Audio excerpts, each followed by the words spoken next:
Madam Speaker, opposition to these Liberals' proposed ban on hunting rifles and shotguns is growing. Yesterday, the Assembly of First Nations issued a declaration opposing Bill C21 because it attacks treaty hunting rights. This Liberal government claims that there is no relationship more important than that with Indigenous peoples, but they failed to consult with First Nations, Métis, and Inuit. When will they admit that they failed to respect the rights of Indigenous peoples and scrap Bill C21? The Honourable Parliamentary Secretary. Madam Speaker, for more than 20 years I've been going to the Assembly of First Nations. I've been a part of the resolutions. I've been part of drafting those resolutions. I've been part of voting on those resolutions. I applaud the proactive advocacy of First Nations when they hear something that they don't quite understand. But I want to make it clear that First Nations hunting rights will always be respected by this government. We know it's a constitutional right. We know there is a constitutional element of this, and we will get it right, and Indigenous hunters will continue into the future. The Honourable Member for Essex. Speaker, I spoke with Joe this morning, a local hunter and manufacturer of parts for legal hunting rifles. He recently purchased a CNC machine and hired skilled trade workers. Now, this Liberal government is threatening to shut his doors on his business and take away his firearms. One must assume that hundreds of thousands of dollar CNC machines are part of the buyback program that doesn't exist.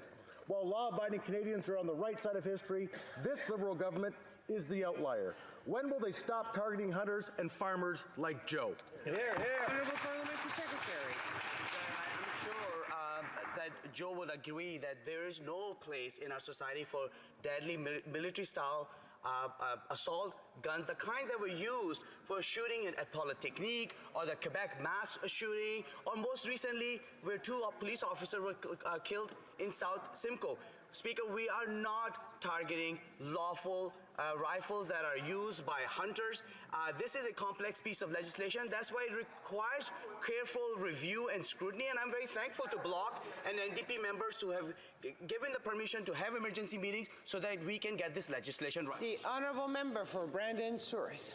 Speaker, farmers and hunters are not responsible for the increase in violent crime, nor are they the source of illegal firearms pouring in from the United States. Time and time again, the Prime Minister blames law-abiding firearms owners for his government's failure to make our communities safer. Will the Prime Minister do the right thing, stop targeting our farmers and hunters, and go after the criminals and gangs that are to blame for the increase in violent crime? The Honourable Parliamentary Secretary. Thank you very much, Speaker, and I want to assure the member opposite that we respect all our hunters and Indigenous peoples who rely on hunting.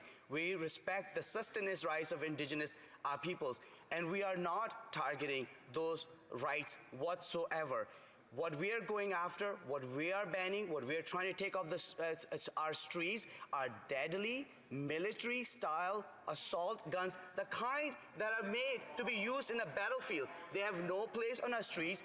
We are going to make sure that we review this legislation carefully, get it right, so that our neighborhoods are... Honourable Member for Langley Aldergrove.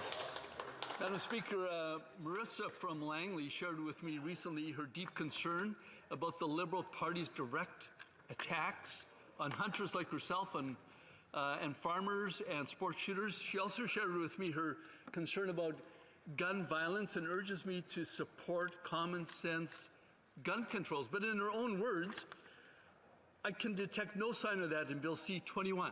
So on behalf of Marissa and the hundreds of others who have written to me recently on this topic, when will this Liberal government stop targeting law-abiding hunters and farmers? Honourable Parliamentary Secretary. Speaker, let's be absolutely clear. We are targeting deadly military-style assault guns that are made for battlefields. They have no place on our streets in any community, whether that is a rural community or urban community. We are not targeting. In fact, we respect hunters and Indigenous peoples who rely on hunting. That is not the intention of this legislation. It is a complex piece of legislation. Members know this. It's quite lengthy. That's why we're going to take time to review it and get it right so that we can ban military-style assault guns. Le député de Abitibi. The Honourable Member